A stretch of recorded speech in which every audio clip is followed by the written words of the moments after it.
सुप्रभात विद्यार्थियों। आज हम सूरदास जी द्वारा रचित इस दूसरे पद के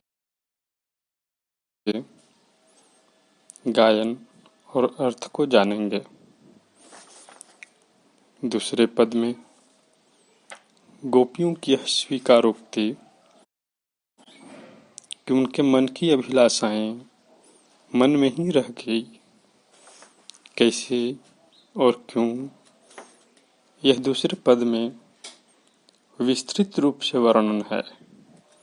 आइए पहले दूसरे पद का गायन करते हैं, तत्पश्चात उसका अर्थ जानेंगे।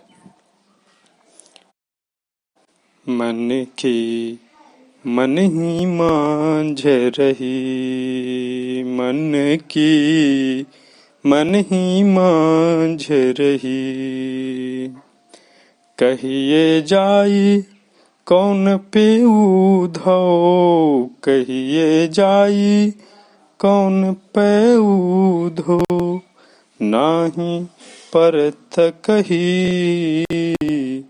मन की मन ही मांझ रही, अवधि आधार आस आवन की, अवधि आधार आस आवन की, तन मन बिथा सही,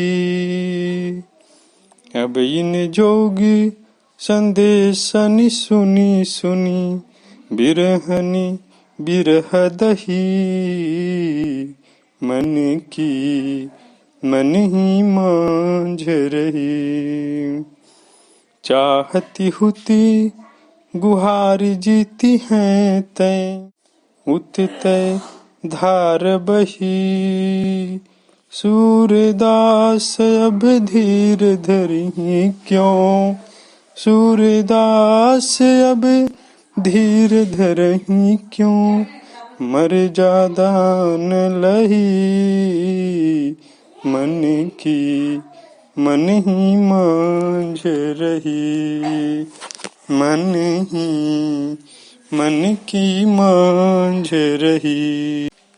इस दूसरे पद में गोपियाँ कहती है, हे उद्धव जी, आप जा करके यह बताइएगा कि आपके प्रेम में गोपियाँ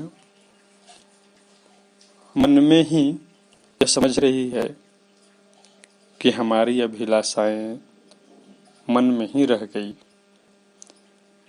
मैं अब तक जीवित हूँ, इसका आधार केवल वह अवधि ही है जो उन्होंने कह करके हम सबों को यहाँ रोका कि आप यहीं रहिए, मैं बहुत जल्द ही आऊँगा।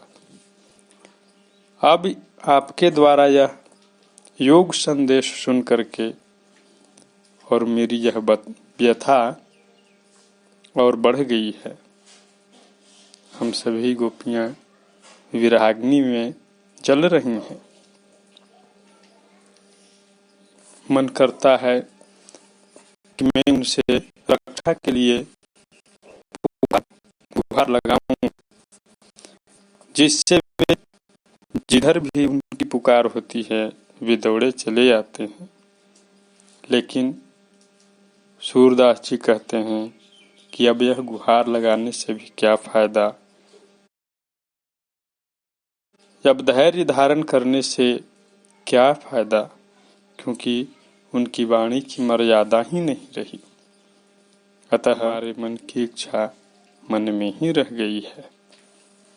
इस प्रकार द्वितीय पद का अर्थ हुआ। हम सभी इसको बार बार सुनेंगे और ध्यान देंगे।